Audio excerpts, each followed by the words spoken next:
Uploading your mind to a computer will require three crucial things, according to scientists. Klaus Weber Conversation reports the imaging brain scanning technology improves greatly in the coming decades to the point that we can observe how each individual neuron talks to other neurons. Then imagine that we can record all this information to create a simulation of someone's brain on a computer. This is the concept behind the mind uploading, the idea that we may one day be able to transition a person from their biological body to its synthetic hardware. The idea originated in an intellectual movement called transhumanism and has several key advocates, including computer scientist Ray Kurzweil, philosopher Nick Bostrom, and neuroscientist Randall Cohen. The transhumanist central hope is to transcend the human condition through scientific and technological progress. They believe mind uploading may allow us to live as long as we want, but not necessarily forever. For example, my comment here, what happens when the computer breaks down? It might even let us improve ourselves, such as by having simulated brains that run faster and more efficiently than biological ones.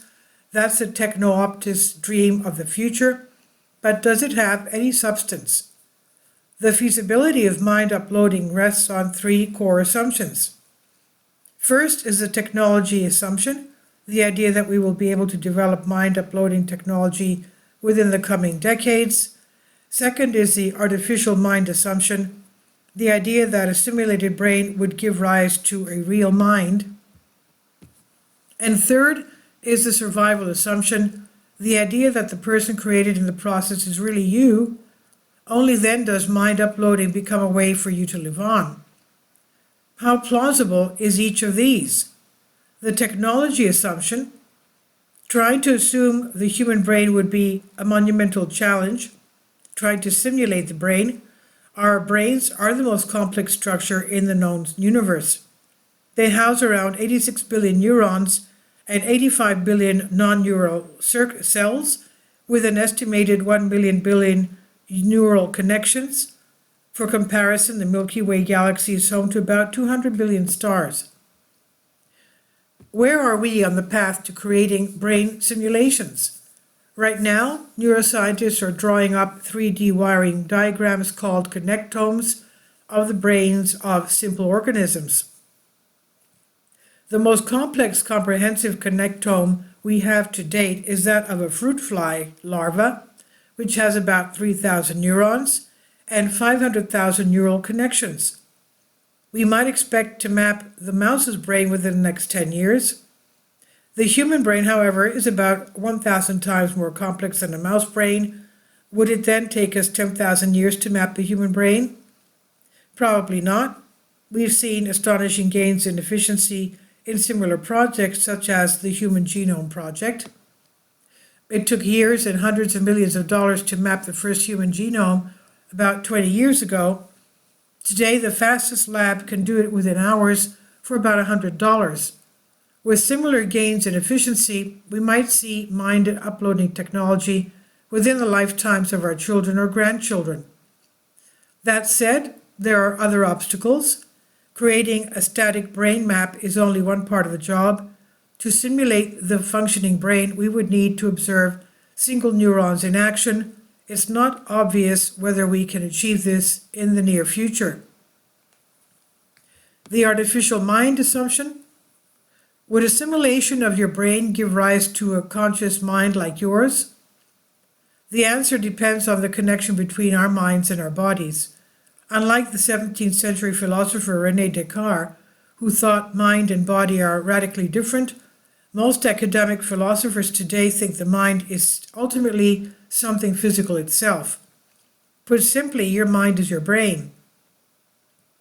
Still, how could a simulated brain give rise to a real mind if it's only a simulation? Well, many cognitive scientists believe it's your brain's complex neural structure that is responsible for creating your conscious mind, rather than the nature of its biological matter, which is mostly fat and water. When implemented on a computer, the simulated brain would replicate your brain structure. For every simulated neuron and neural connection, there will be a corresponding piece of computer hardware. The simulation will replicate your brain structure and thereby replicate your conscious mind. Today's AI systems provide useful, though inconclusive, evidence for the structural approach to the mind.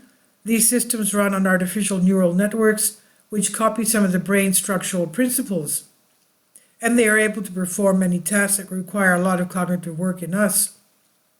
Now, the survival assumption. Let's assume it's possible to simulate a human brain, and that the simulation creates a conscious mind. Would the uploaded person really be you, or perhaps just a mental clone? This harks back to an old philosophical puzzle. What makes it the case that when you get out of bed in the morning, you're still the same person who went to bed the night before? Philosophers are divided broadly into two camps on this question. The biological camp believes morning you and evening you are the same person because you are the same biological organism connected by one biological life process. The bigger mental camp thinks the fact that we have minds makes all the difference. Morning you and evening you are the same person because they share a mental life. Morning you remembers that what evening you did, the evening you did, even have the same beliefs, hopes, character traits, and so on. So which camp is right? Here's a way to test your own intuition. Imagine your brain is transplanted into an empty skull of another person's body. Is the resulting person who has your memories, references, and personality you, as the mental camp thinks, or are they the person who dominates their body, as the biological camp thinks? In other words, did you get a new body or did you get a new mind? A lot hangs on this question. If the biological camp is right, then mind uploading wouldn't work, assuming the whole point of uploading is to leave one's biology behind. If the mental camp is right, there is a chance for uploading, since the uploaded mind could be a genuine continuation of one's personal, present mental life. But wait, there's a caveat. What happens when the original biological you also survives the uploading process? Would you, along with your consciousness, split into two people, resulting in two of you? One in a biological form B, and one in the uploaded form C? No, you A can't literally split into two separate people.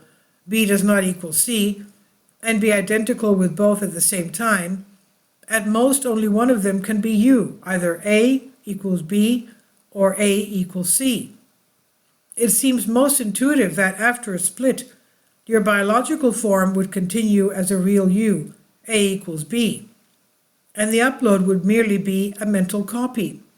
But that makes it doubtful that you could survive as the upload even in the case where the biological you is destroyed. Why would destroying biological you magically elevate you, your mental clone, to the status of the real you? It seems strange to think this would happen, although one view in philosophy does claim it could be true. Is this worth the risk? Unfortunately, the artificial mind assumption and the survival assumption cannot be conclusively empirically tested. We would actually have to upload ourselves to find out. Uploading will therefore always involve a huge leap of faith.